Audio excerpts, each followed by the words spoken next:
নম্বর হলো কাউসারের 2 নম্বর তাফসীর হলো আল্লাহ পাক বলেন, ওগো নবীজি আমি আপনাকে কাউসার দিছি, এর মানে আপনাকে জাওয়ামিউল কিলাম দিছি। জাওয়ামিউল কিলাম হলো এমন বাক্য যেই বাক্যর মধ্যে শব্দ কম অর্থ অনেক বেশি, শব্দ কম অর্থ অনেক বেশি।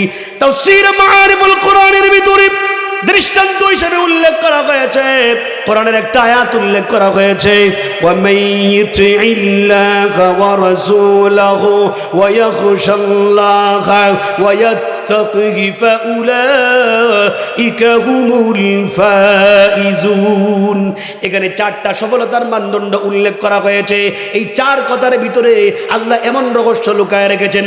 তাফসীরকারকরা বলেছেন, তাওরাতের মধ্যে যা আছে, ইনজিলের মধ্যে যা আছে, জাবুরের মধ্যে যা আছে, কোরআনের মধ্যে বিস্তারিত যত আলোচনা আছে, আল্লাহ পাক এই আয়াতের ভিতরে এমন রহস্য লুকায় রেখেছেন। তামাম কোরআনে যা আছে 4 কথার মধ্যে তা আছে। ভাইয়ের আমার লক্ষ্য করে দেখুন, তাইলে কাউসারের 2 নম্বর অর্থ হলো, ওগো নবীজি আমি আপনাকে জাওয়ামিউল কিলাম দিলাম। 3 নম্বর ব্যাখ্যা হলো, ওগো নবীজি আমি আপনাকে কাউসার দিছি, তার মানে আমি আপনাকে দিলাম এমন যেমন দিলাম, তার মানে আপনাকে কাসরাতে উম্মত দান করলাম, এমন উম্মত দিছি তমাম আদম আলাইহিস সালাতু ওয়াস সালাম থেকে শুরু করে ঈসা রুহুল্লাহ পর্যন্ত যত নবী দুনিয়াতে এসেছে সমস্ত নবীর উম্মতের চাইতে আপনার উম্মত আমি বাড়ায়া দিলাম। এজন্যই তো তাফসীর ইবনে কাসীরের ভিতরে আল্লাহর নবী বিশ্ব নবী রাহমাতুল লিল আলামিন বলেন, ও আমার সাহাবীরা, সমস্ত নবীরা আমার সঙ্গে উম্মত লইয়া দেখা করেছে, আমার সঙ্গে দেখা করেছে। আমি স্বপ্নে দেখি, মুহাদ্দিসিনে কেরাম উল্লেখ করেছেন কোন জায়গায় দেখা করছে নবীর সাথে ওই কথাটা উল্লেখ নাই, হয়তো মেরাজের রজনীতে, আর না হয় স্বপ্নের মধ্যে সব নবীরা উম্মত লইয়া আমাদের নবীর সঙ্গে দেখা করেছেন। আল্লাহর নবী বলেন, রে আমার সাহাবীরা, সব নবীরা আমার সঙ্গে উম্মত লইয়া দেখা করেছে। আমি তাকাইয়া দেখি কোন নবীরা 80 জন উম্মত লইয়া আমি নবীর সঙ্গে দেখা করার জন্য আসতেছে, আবার কোন নবীর দিকে তাকাইয়া দেখি 40 জন উম্মত লইয়া আমি নবীর সঙ্গে দেখা করার জন্য আসতেছে। কোন নবী 20 জন, কোন নবী 10 জন, কোন নবী 9 জন, উম্মতই নাই। এমন নবী এসেছে আমার সঙ্গে দেখা করার জন্য, কিন্তু হঠাৎ করে আমি তাকায়া দেখি অনেকগুলো উম্মত লইয়া তাম সামনের দিকে আসতেছে, নবীর সামনের দিকে হাঁটে, তাদের পায়ের আঘাতে ধুলাবালি উঠতেছে। আমি আল্লাহর দিকে মুতাওয়াজ্জহ হলাম, আল্লাহর কাছে বললাম, আল্লাহ উনি কোন নবীর উম্মত? এত নবী উম্মত তো আমার হবে না, এত উম্মত তো আমার হবে না। কিয়ামতের কঠিন ময়দানে এই নবী মনে হয় উম্মতের দিক দিয়া সবচাইতে বেশি গর্ববোধ করবেন নিজেকে নিয়া, উম্মত বেশি। আল্লাহ পাক তখন নবীর মনটা একবারে মলিন হওয়ার কারণে আল্লাহ পাক বললেন, ওগো নবীজি আপনি ঘাবড়ায়েন না, আপনি পেরেশান হয়েন না, আপনি একটু মাথাটা ডান দিকে ঘুরায়া দেখুন। নবীজি বলেন, আমি ডান দিকে মাথা ঘুরাইলাম, শুধু মানুষ আর মানুষ, মানুষের ভিড়ের কারণে ডান দিকের আসমান আর দেখা যায় না। আল্লাহ পাক বললেন, আপনার মাথার একটু বাম দিকে ঘুরায়া দেখুন না। আমি বাম দিকে ঘুরাইলাম, শুধু মানুষ আর মানুষ, মানুষ আর কিছু দেখা যায় না। আমার বাম দিকে মানুষের ভিড়ের কারণে বাম দিকের আসমান দেখা যায় না। আল্লাহ নবী বলেন, আল্লাহ কোন নবীর উম্মত এত বেশি মানুষ দেখা যায়? আল্লাহ পাক তখন বললেন, ওগো নবীজি যত মানুষ আপনি 2 চোখ দিয়া দেখলেন সব হলো আপনি নবীর উম্মত। এজন্যই তো আল্লাহর রাসূল বলেন, সুল্লাতুম মিনাল আউয়ালিন ওয়া সুল্লাতুম মিনাল আখিরিন। এই আয়াতের ব্যাখ্যায় তাফসীরকারকরা উল্লেখ করেছেন, কিয়ামতের কঠিন ময়দানে যত মানুষ জান্নাতে যাবে 80টা দল, 120টা কাতার হবে, 120টা কাতারের ভিতরে 80টা কাতার হবে আমি মুহাম্মদের উম্মত। আপনাদের সামনে ছোট্ট একটি সূরা তেলাওয়াত করেছি। আমার বিশ্বাস, আমার ধারণা এই সূরাতুল কাউসার পারে না একজনও এই মজলিসে নাই, ঠিক না বে ঠিক? আমরা সবাই সূরায়ে কাউসার পারি। আমি সর্বপ্রথম আপনাদের সামনে সূরার প্রেক্ষাপটটা পেশ করতে চাই। কোন কারণে আল্লাহ পাক এই সূরাটাকে নাজিল করলেন, যাকে আরবিতে শানে নুজুল বা সাবাবে নুজুল বলা হয়। কখনো কখনো একটি সূরার কয়েকটি শানে নুজুল থাকে, আবার কখনো কখনো একটি আয়াতের কয়েকটি শানে নুজুল থাকে, আবার কখনো কখনো এক আয়াতের একটা প্রেক্ষাপট, একটা শানে নুজুল থাকে। কখনো এক সূরার অনেকগুলো শানে নুজুল, আবার কখনো এক সূরার একটি শানে নুজুল থাকে, প্রেক্ষাপট থাকে। তবে আমি আপনাদের সামনে যেই আয়াত, যেই সূরা তিলাওয়াত করছি, এই সূরার কয়েকটি প্রেক্ষাপট বা শানে নুজুল আছে। তার মধ্য থেকে দুইটা শানে নুজুল বা প্রেক্ষাপট আপনাদের সামনে পেশ করতে চাই। সর্বপ্রথম যেই বিষয়টি পেশ করতে চাই, মদিনার একজন তাওরাতের বড় আলেম ছিলেন, তার নাম ছিল কাব ইবনে আশরাফ। জোরে জবাব চাই, বলেন নামটা কি ছিল? কাব ইবনে আশরাফ। মদিনার মুশরিকেরা, মক্কার মুশরিকেরা, ওই যে মদিনার তাওরাতের বড় আলেম কাব ইবনে আশরাফ, মক্কার মুশরিকেরা জিজ্ঞাসা করলো, এরে কাব ইবনে আশরাফ, এই মক্কা তওয়াফ করবার জন্য বিদেশ থেকে যারা মক্কায় কাবা ঘরকে জিয়ারত করবার জন্য যারা আসে, মক্কায় 360টা মূর্তি রাখা আছে, 360টা মূর্তির জিয়ারত করবার জন্য যারা আসে, এদের খাবারের ব্যবস্থা আমরা করি, এদের পানীয় ব্যবস্থা আমরা করি, থাকার ব্যবস্থা আমরা করি। তোমার কাছে জানতে চাই, তুমি তো তাওরাতের বড় আলেম, তোমার কাছে জানতে চাই, আমাদের দেশে একজন নবী দাবি করে মুহাম্মদ, তার দাম বেশি না আমাদের দাম বেশি? মায়ের আমার লক্ষ্য করে দেখুন, কাব ইবনে আশরাফ কিন্তু ভালো করেই জানে কার মর্যাদা বেশি, কার শ্রেষ্ঠত্ব বেশি। কাব ইবনে আশরাফ ভালো করে জানে। এত কিছু জানার পরেও কাব ইবনে আশরাফ সত্যকে লুকায় ফেলেছে। কাব ইবনে আশরাফ তাওরাতের বড় আলেম ছিলেন। তাওরাতের পৃষ্ঠায় পৃষ্ঠায় আমাদের নবী মুহাম্মদুর রাসূলুল্লাহর নাম উল্লেখ আছে। কাব ইবনে আশরাফ ভালো করে জানে আল্লাহর নবীর মর্যাদা বেশি। এটা জানার পরেও কাব ইবনে আশরাফ সত্যকে লুকায় ফেলেছে। আমি আপনাদের সামনে বিষয়টাকে বোঝাবার জন্য একজন লেখকের উদ্ধৃতি তুলে ধরতে চাই। একজন লেখক তাওরাত কিতাব উল্টায় দেখি আল্লাহর নবীর নাম মুহাম্মদ শব্দটা উল্লেখ আছে, সঙ্গে সঙ্গে ওই জায়গা থেকে মুছে দিলেন যেন আর কেউ এই নামটা না পায়। আবার যখন উল্টালেন দেখে 3 জায়গায় মুহাম্মদের নাম হয়ে গেছে। কোন সুবহানাল্লাহ। 3 জায়গা থেকে মুছে দিলেন, পরবর্তীতে আবার উল্টালেন, তখন দেখা যায় 6 জায়গায় হয়ে গেছে। 6 জায়গা থেকে মুছে দিলেন, 9 জায়গায় হয়ে গেছে। 9 জায়গা থেকে মুছে দিলেন, 12 জায়গায় হয়ে গেছে। ইহুদি বুঝতে পারে না কারণটা কি। ইহুদি মুছে একবার কিন্তু বেড়ে যায় 3 বার। কারণটা কি বোঝার জন্য একজন ইহুদির একজন আলেমের কাছে গেছে, এসে গিয়ে জিজ্ঞাসা করে, আরে আমার মা ইহুদি, তোমার কাছে জানতে চাই মুহাম্মদ শব্দটা তাওরাত কিতাব থেকে একবার যদি মুছে দেয় 3 বার বৃদ্ধি পেয়ে যায়, কারণটা কি? ওই মুহূর্তের ভিতরে ইহুদি আলেম বলে, এরে নাদান, কোন জায়গার মধ্যে হাত দিয়েছো? এইভাবে যদি তুমি মুছতে থাকো পুরা কিতাবটা একবার মুহাম্মদে ভরপুর হয়ে যাবে। ভাইরা লক্ষ্য করে দেখুন, শুধু এতটুকু না, আল্লাহর নবী বিশ্বনবী মুহাম্মদুর রাসূলুল্লাহ সাল্লাল্লাহু আলাইহি ওয়াসাল্লামের পরিচিতি, আল্লাহর নবীর নামটা কি পরিমাণ তাওরাতের মধ্যে উল্লেখ ছিল। সিরাতে মুস্তাফার ভিতরে আল্লামা ইদ্রিস কান্দলবী রাহমাতুল্লাহি আলাইহি উল্লেখ করেছেন। আল্লামা ইদ্রিস কান্দলবী রাহমাতুল্লাহি আলাইহি লিখেন, আল্লাহর নবীর বয়স যখন 12 বছর, 12 বছর বয়সে চাচা আবু তালেবের সঙ্গে ব্যবসার উদ্দেশ্যে বের হয়ে গেলেন, সিরিয়ায় গেলেন। ব্যবসার উদ্দেশ্যে যখন যান, ইহুদিদের গির্জার পাশে আল্লাহর নবী মুহাম্মদুর রাসূলুল্লাহ সাল্লাল্লাহু আলাইহি ওয়াসাল্লাম তাবু গেড়েছেন বিশ্রাম করবার জন্য ইহুদিদের গির্জার পাশেই। এমন মুহূর্তের ভিতরে গির্জার ভিতর থেকে একজন ইহুদি আলেম বের হয়ে আসে, আল্লাহর নবীর হাত ধরে জিজ্ঞাসা করে, এই ছেলেটার নাম কি?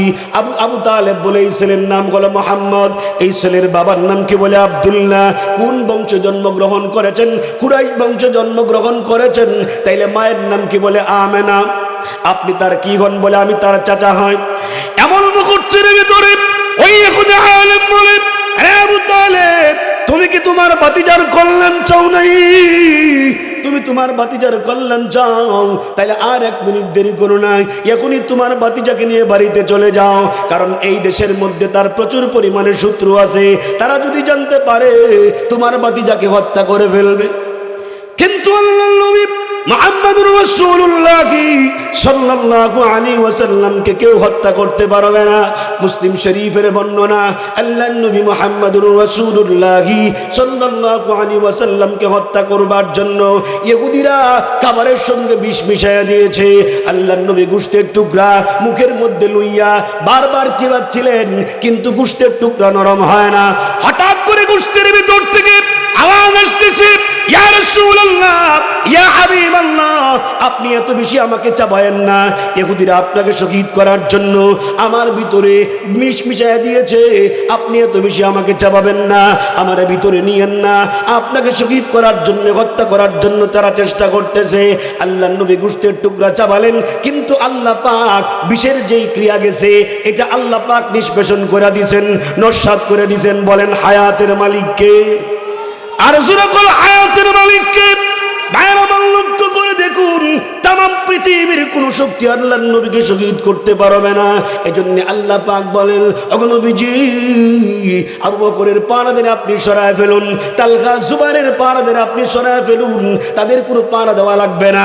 আমি মুহাম্মদকে 24 ঘন্টা আমি আল্লাহ নিজে পাহারা দেই। ভাইরা আমার লক্ষ্য করে দেখুন, আমি আপনাদেরকে যেই পয়েন্টটা বুঝাইতে চাই, তাওরাতের ভিতরে আল্লাহর নবীর এমন পরিচিতি আছে, সব লেখা আছে। আবু তালেব তখন বলে, আমার বাতিজাকে তারা হত্যা করবে কেন? আমার বাতিজার সঙ্গে তাদের তো কোনো শত্রুতা নাই, আমার বাতিজাকে কেন মারবে? অমন মুহূর্তের ভিতরে ইহুদি আলেম বলে, আখিরি নবী তোমার বাতিজা সর্বশেষ নবী হবে, আখিরি নবী হবে। এই নবী দুনিয়াতে আসার কারণে পূর্বের সমস্ত ধর্মগ্রন্থ বাতিল হয়ে যাবে। এই কারণে যাদের ধর্মগ্রন্থ বাতিল হয়ে যাবে তারা কিন্তু তোমার বাতিজার দুশমন হয়ে যাবে। আবু তালেব বলে, আমি তোমাকে দুইটা প্রশ্ন করতে চাই। এক নম্বর প্রশ্ন হলো, আমি এই দেশে বহুদিন ধরে যাতায়াত করি, কিন্তু কখনোই তোমাকে গির্জার ভিতর থেকে বের হতে দেখি নাই। তুমি আজকে গির্জার ভিতর থেকে কেন বের হলে? এমন মুহূর্তের ভিতরে ওই ইহুদি আলেম জবাব দেয়, আমি আমার ঘরের ভিতরে মুরাকাবার হালতে ধ্যানমগ্ন অবস্থায় ছিলাম। তোমাদের কাফেলা যখন কোনো বৃক্ষের কাছ দিয়ে যায়, যখন কোনো তরুলতার পাশ দিয়ে যায়, যখন কাফেলা যায়, তখন তাকায়া দেখি, আমার অন্তরের চোখ দিয়ে তাকাইয়া দেখি ওই গাছগুলো তোমাদের কাফেলাকে মাথা ঝুঁকায়া সেজদা জানায়। তাওরাতের ভিতরে পরিষ্কার করে উল্লেখ করা হয়েছে, নবী আর পয়গম্বর ছাড়া বৃক্ষ তরুলতা কারো সামনে মাথা ঝুঁকায় না। ভাইরা আমার লক্ষ্য করে দেখুন, এর দ্বারা প্রমাণ হয়ে গেল আল্লাহ নবী, বিশ্ব নবী, রাহমাতুল লিল আলামিনের তাওরাতের ভিতরে পরিচয় আসেনি না নাই? ভাইরা আমার লক্ষ্য করে দেখুন, শুধু এতটুকু না, কাব ইবনে আশরাফ ভালো করে জানে আল্লাহর নবীর শ্রেষ্ঠ মর্যাদা সবচাইতে বেশি, আল্লাহর নবীর মর্যাদা বেশি। এতটুকুন পরিচয় থাকার পরেও কাব ইবনে আশরাফ বলে, রে মক্কার লোকেরা, তোমাদের মর্যাদা মুহাম্মদের চাইতে বেশি, তোমাদের মর্যাদা মুহাম্মদের চাইতে বেশি। সঙ্গে সঙ্গে আল্লাহ পাক কোরআনের আয়াত নাজিল করে দিলেন, সূরা কাউসার নাজিল করে দিলেন। আমার বন্ধুর মনে কষ্ট দিয়েছি, আমার বন্ধুর চাইতে মর্যাদা কারো হতে পারে না। এই পৃথিবীর ভিতরে, আসমানের নিচে, জমিনের উপরে আমি আল্লাহর পরে যার সম্মান সবচাইতে বেশি, তিনি বলেন মুহাম্মাদুর রাসূলুল্লাহ সাল্লাল্লাহু আলাইহি ওয়াসাল্লাম। আল্লাহর নবীর মর্যাদা বেশি। ভাইরা আমার লক্ষ্য করে দেখুন, সূরা কাউসার যখন নাজিল হয়ে গেল, আল্লাহর নবী বলেন, এ আমার সাহাবীরা, আল্লাহ পাক আমাকে সন্তুষ্টি করার জন্য, আমার মর্যাদা বৃদ্ধি করার জন্য সূরা কাউসার নাজিল করলেন। এই পৃথিবীর ভিতরে আসমান থেকে মানুষের হেদায়েতের জন্য যত পয়গম্বর পৃথিবীতে প্রেরণ করেছেন, হযরত আদম আলাইহিস সালাতু ওয়াস সালাম থেকে শুরু করে ঈসা রুহুল্লাহ পর্যন্ত যত পয়গম্বর পৃথিবীতে প্রেরণ করেছে, সমস্ত নবীকে আল্লাহ যত মর্যাদা দিয়েছেন, সমস্ত নবীদেরকে আল্লাহ যত মর্যাদা দিয়েছেন, সমস্ত নবীর মর্যাদা আমাদের নবীকে আল্লাহ একাই দান করেছে। এজন্যই তো কবি বলে, হুসনে ইউসুফ দামে ঈসা ইয়াদ বাইজাদারি আজ খুবা খামাদার দারান্দ তু তনগাদারি। কবি শেখ সাদি রহমাতুল্লাহ আলাইহি বলেন, হুসনে ইউসুফ দামে ঈসা ইয়াদ বাইজাদারি আচা খুবা খামাদারন্দ তু তনগাদারি। ইউসুফ আলাইহিস সালাতু ওয়াস সালামকে আল্লাহ সৌন্দর্য দিয়েছিলেন। আল্লাহর নবী বলেন, তামাম পৃথিবীর অর্ধ সৌন্দর্য দিয়ে আল্লাহ পাক ইউসুফ আলাইহিস সালাতু ওয়াস সালাম তৈরি করেছিলেন। কিন্তু আমি আল্লাহ পাক আমাকে বিশ্ব নবীকে আল্লাহ পাক এই পৃথিবীর ভিতরে 100 ভাগের ভিতরে 100 ভাগের সৌন্দর্য আল্লাহ আমাকে দিয়েছে। আল্লাহর নবী কেমন সুন্দর ছিলেন আম্মা জান আয়েশা বর্ণনা করেছেন, লানা শামসুন ওয়ালিল আফাকি শামসুন ওয়া শামসি আফদালু মিনাস সামা ফাইন্নাশ শামসা তাতলু বা'দাল ফাজরি ওয়া শামসি তাতলু বা'দাল ইশা। আম্মা জান আয়েশা বর্ণনা করেন, আকাশের একটা সূর্য আছে, আমারও একটা সূর্য আছে। আকাশের সূর্যের চাইতে আমার সূর্যের দাম কোটি কোটি গুণ বেশি। আকাশের সূর্য উদয় হয় ফজরের নামাজের পরে, আর আমার সূর্য উদয় হয় এশারের নামাজের পর। ইরশাদুল কারি ইলা সাহিহুল বুখারী, এই কিতাবের ভিতরে আল্লামা রশিদ আহমদ সাহেব রাহমাতুল্লাহ আলাইহি লিখেন, আল্লাহর নবীর চেহারা কেমন সুন্দর ছিল। অন্ধকার, ঘরের ভিতরে কোনো আলো নাই, কোনো বাতি নাই। আল্লাহর নবী যখন ঘরের ভিতরে প্রবেশ করতেন, আম্মা জান আয়েশা বলেন, আমি সুইয়ের ছিদ্র দিয়া সুতা ঢুকাইতে পারতাম।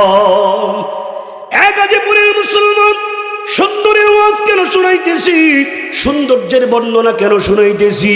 1 নম্বর কারণ হলো আজকে গোটা পৃথিবী সৌন্দর্যের জন্য পাগল, ঠিক না বেঠিক?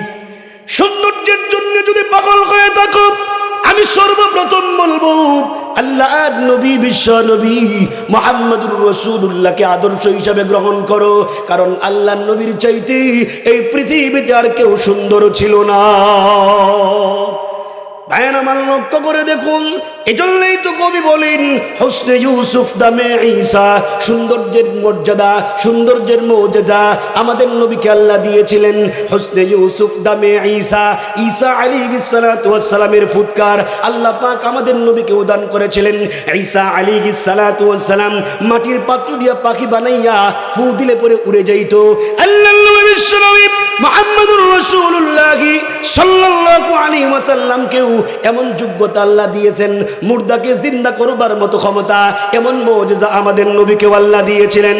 আল্লাহর নবী বিশ্বনবী রাহমাতুল লিল আলামিন কি দালাইলুন নবুয়তির ভিতরে উল্লেখ করা হয়েছে, একজন ইহুদিকে আল্লাহর নবী দাওয়াত প্রদান করলেন।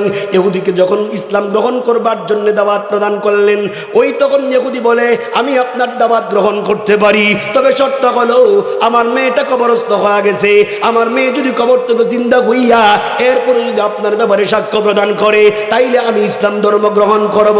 আল্লাহর নবী বলে, তোমার মেয়ের কবরটা আমাকে দেখায় দাও, আমি তোমার মেয়ের কবরে যাইতে চাই। আল্লাহর নবীকে যখন কবরটা দেখায় দেওয়া হলো, আল্লাহর নবী কবরের সামনে গেলেন, কুম বিইذনিল্লাহ বললেন, সঙ্গে সঙ্গে কবরের মাটিগুলো সরে গেল। কলনা আল্লাহু আকবার।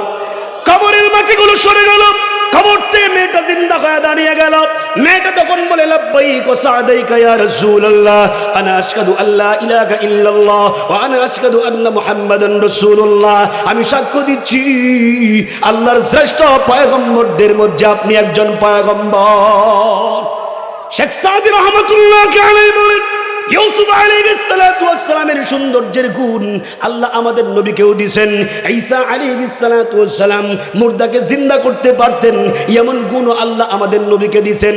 এই হযরতে মুসা আলাইহিস সালাতু ওয়াস সালাম বগলতলিতে হাত রাখতে বললে, বাইর করলে স্বর্ণের মতো, রূপার মতো সাদা হয়ে যাইত। আমাদের নবীকে আল্লাহ এমন গুণ দিয়েছেন। এক কথাই কবি বলেন, আচা খুবা খামাদারান তু তনহাদারি, আমাদের নবীকে আল্লাহ যেই যোগ্যতা দিয়েছেন, যেই মুজিজা দিয়েছেন, আর কোন নবীকে এমন মুজিজা দেওয়া হয় না। ভাইয়ের আমার লক্ষ্য করে দেখুন, শুধু এতটুকু না, এই যে গেল সূরা শানে নুজুল, একটা শানে নুজুল হলো কাব ইবনে আশরাফের কথার জবাবে আল্লাহ সূরা কাউসার নাজিল করছেন। 2 নম্বর শানে নুজুল হলো আসিফ ইবনে ওয়াইল নবীজির চূড়ান্ত পর্যায়ের দুশমন। নবীজির চূড়ান্ত পর্যায়ের দুশমন যারা ছিল, নবীজির যারা সবচাইতে বেশি দুশমনী করত, তাফসীর জালালাইনের গাশিয়ার ভিতরে উল্লেখ করা হয়েছে আবু জাহেল নবীজির সবচাইতে বড় দুশমন ছিল।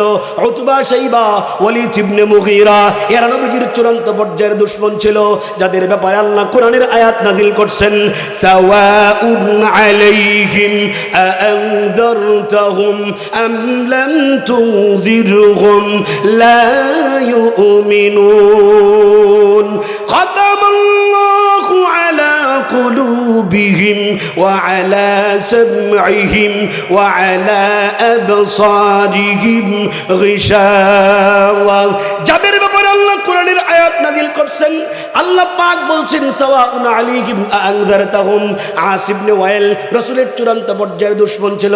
আল্লাহ পাক জানায়া দিবেন আস ইবনে ওয়াইলের কপালের মধ্যে কোনো হেদায়েত নাই, এ ঈমান গ্রহণ করবে না। আবু জাহেল ঈমান গ্রহণ করবে না, উতবা, শাইবা এরা ঈমান গ্রহণ করবে না। ওগো নবীজি, এরা আপনাকে দুশমন, এরা আপনার সঙ্গে চূড়ান্ত পর্যায়ের দুশমন করে, দুশমনী করে, এদের কপালে কোনো হেদায়েত নাই। আমার ভাইরা, একটা প্রশ্ন আপনাদের ভিতরে জাগ্রত হয়ে যাইতে পারে, লা ইউমিনুনা আল্লাহ নিজেই বলছেন তারা ঈমান আনবে না, তাইলে দুষ্টা তো এদের না, দুষ্টা তো আল্লাহর, ঠিক না বেঠিক? এই প্রশ্ন যদি করেন আশরাফ আলী থানভী রাহমাতুল্লাহি আলাইহি আশরাফুল জওয়াবের ভিতরে উনার একটা তাফসীর আছে, তাফসীরে বয়ানুল কোরআন, ওই কিতাবের ভিতরে জবাবটা উল্লেখ করেছেন। ও গাজীপুরের মুসলমান, আমি আপনাদেরকে বলতে চাই শুনেন, একজন ব্যক্তি মনে করেন এমসি বাড়ি থেকে ওই গাজীপুর মাওনা গেছে চিকিৎসা করবার জন্য। ডাক্তারের কাছে গিয়া বলে, ডাক্তার সাহেব আমার বুকটা জ্বালাপোড়া করে, কারণটা কি একটু দেখেন না, চেক আপ করে আমার কি হয়েছে। ডাক্তার তখন তাকে চেক আপ করেছে, চেক আপ করবার পরে দেখে তার গ্যাস্ট্রিক হয়েছে, গ্যাস্ট্রিকের কারণে খাবার খাইতে পারে না। এবার তাকে কিছু উপদেশ লিখে দিছে, প্রেসক্রিপশন করে দিছে। লোকটা বাড়িতে চলে আসছে, ডাক্তার তাকে উপদেশ দিছে, সাবধান তুমি কিন্তু বাজাফোড়া খাইবা না, জাল টাল খাইবা না, সিগারেট খাও না, তাইলে কিন্তু তোমার রোগ বৃদ্ধি পাওয়ার সম্ভাবনা আছে। লোকটা ডাক্তারের উপদেশ মানে নাই, বাড়িতে আইসা আরো বেশি জাল খাওয়া শুরু করে দিছে, বাড়িতে আইসা সিগারেট আরো বেশি খায়। এখন কিছুদিন পরে আবার জ্বালাপোড়া শুরু হয়েছে, আবার মাওনা দৌড় ফেরা গেছে, গিয়া বলে ডাক্তার সাহেব আগের ব্যথা তো এখনো শুরু হয়েছে, কোনো খাদ্য গ্রহণ করতে পারি না, দেখুন তো আমার কি হয়েছে। ডাক্তার তখন পরীক্ষা করে দেখলো আগে ছিল গ্যাস্ট্রিক, এখন হয়েছে আলসার। এর কারণটা কি? এক নম্বর কারণ হলো ডাক্তারের উপদেশ গ্রহণ করে নাই, ডাক্তারের উপদেশ মানে নাই। এবার ডাক্তার তাকে বলল, আমি যে উপদেশ দিছিলাম উপদেশ মানছিলেন নাকি? বলে উপদেশ তো গ্রহণ করতে পারি নাই। আবার তাকে বলে দিছে, দেখো আগে তোমার গ্যাস্ট্রিক ছিল, এখন কিন্তু তোমার আলসার হয়ে গেছে, এখনো সময় আছে, তুমি কিন্তু সিগারেট খাইবা না, এখনো সময় আছে বাজাপুরি খাইবা না, আর না কই তোমার কিন্তু রোগ বৃদ্ধি পাবে। লোকটা বাড়িতে আইসা আগে খাইতো সিগারেট, এখন ধরছে গাঞ্জা। আগে খাইতো সিগারেট, এখন গাঞ্জা ধরছে, মদ ধরছে। আগে খাইতো বিড়ি 1 প্যাকেট, এখনকার 10 প্যাকেট। রোগ বাড়বো না কমবো? আর জোরে কম। এক পর্যায়ে লোকটা এমন অবস্থা হয়েছে, লোকটা যখন ডাক্তারের কাছে দৌড়া গেছি, এখন আর খাদ্য তার ভিতর দিয়ে ঢুকে না, যা খাই সব বমি করে ফালায় দেয়। ডাক্তার তখন প্রেসক্রিপশন করে দিল, তোমার এই রোগ আর ভালো হবে না, তোমার ছিল প্রথমে গ্যাস্ট্রিক, আমার উপদেশ গ্রহণ করো নাই, আলসার হয়েছে, উপদেশ গ্রহণ করো নাই, এবার তোমার ক্যান্সার হয়ে গেছে, এখন আর রোগ ভালো হবে না। আমি ডাক্তার লিখে দিলাম, যাও, তোমার আর রোগ ভালো হবে না, তোমার মৃত্যু নিশ্চিত। এখন এই লোকটা যদি কয় আমার রোগ ভালো হইব কেমনে? ডাক্তার নিজেই প্রেসক্রিপশন করছে, আমার রোগ ভালো হইতো না, দুষ্টা আমার না, দুষ্টা ডাক্তারের। এই প্রশ্নটা কি ঠিক আছে নাকি? দোষটা কার, রোগীর না ডাক্তারের? জুড়ে বলেন। রোগীর দোষ, রোগীর কারণে এই অবস্থা হয়েছে। আমার ভাইরা লক্ষ্য করে তাকাইয়া দেখুন, আবু জাহেল, উতবা, শাইবা, ওয়ালিদ ইবনে মুগীরা, আস ইবনে ওয়াইল, এদের ব্যাপারে আল্লাহ কোরআনের আয়াত নাযিল করে সতর্ক করে, সাবধান, কুফরি করো না, শিরক করো না, বেদাতি করো না, এইভাবে নবীর চূড়ান্ত পর্যায়ের দুশমন করো না, এইভাবে কোরআনের আয়াত নাযিল করে সতর্ক করে। কিন্তু তারা মানে না, তাদের উদ্ধতা আরো বেড়ে যায়, তাদের অহংকার আরো বেড়ে যায়।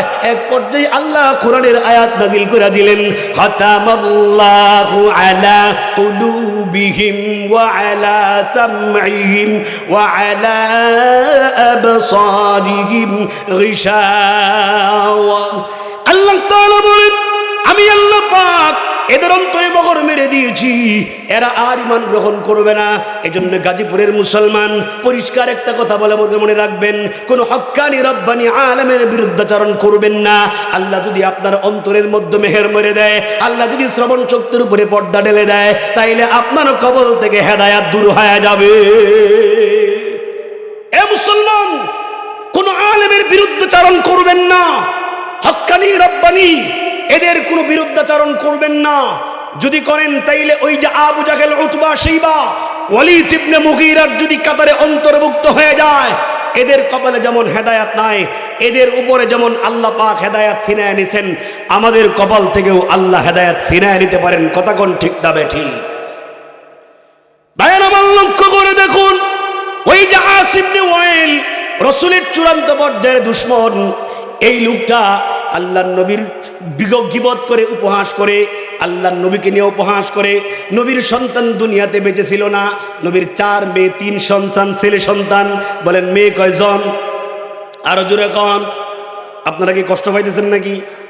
4 মেয়ে, রাসূলের 3 জন ছেলে ছিল, মেয়েগুলো দুনিয়ায় বেঁচে ছিল, কিন্তু আল্লাহ পাক ছেলেগুলোকে দুনিয়াতে রাখেন নাই।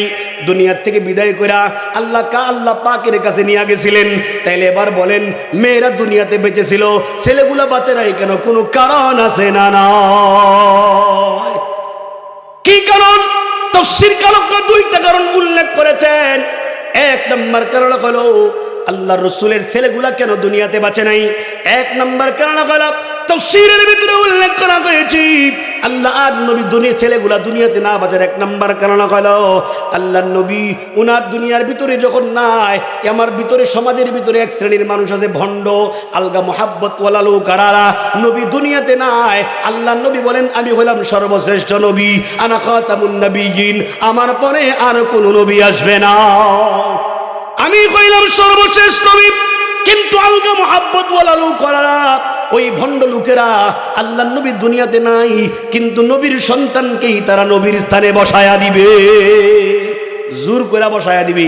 কারণ আমাদের দেশের মধ্যে এই সিস্টেমও আছে, পীরের ছেলের যোগ্যতা না থাকলেও পীর হয়ে যায়। ঠিক না ঠিক? কোন আলগা মোহাব্বত ওয়ালা লোকেরা, কোন ভণ্ডরা আমাদের নবীর স্থানে তার সন্তানদেরকে যেন আল্লাহর নবীর স্থানে বসাইতে না পারে।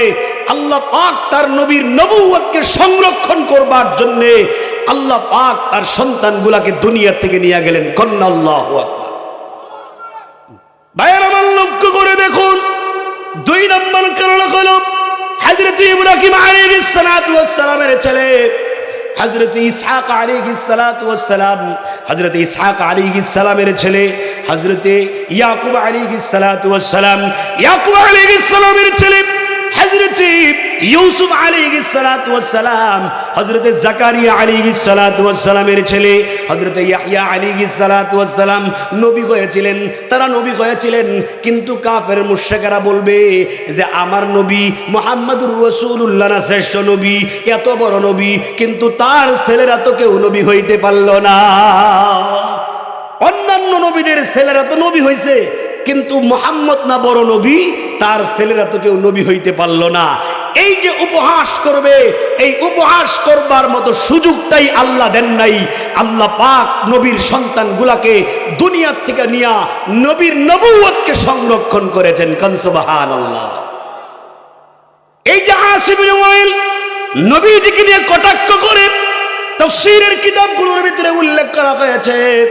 আসিফ ইবনে ওয়াইল বলে, এই মক্কার লোকেরা দাউহু ফাইন্নাহু রাজুলুন আবতার লা নাসালা লাহু, এই মুহাম্মদের আলোচনা করো না, যার বংশ নাই, যার ছেলে সন্তান নাই, তাকে আলোচনা বাদ দিয়ে দাও, তার কোনো আলোচনা হইতে পারে না মক্কায়।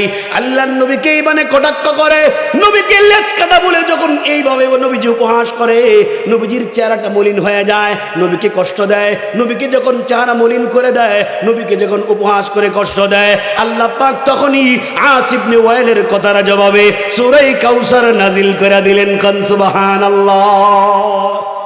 নবীকে সান্ত্বনা দেওয়ার জন্যে, যখনই নবীর মনটা খারাপ থাকে, নবীকে সান্ত্বনা করবার জন্যে আল্লাহ পাক কখনো আয়াত নাজিল করেন।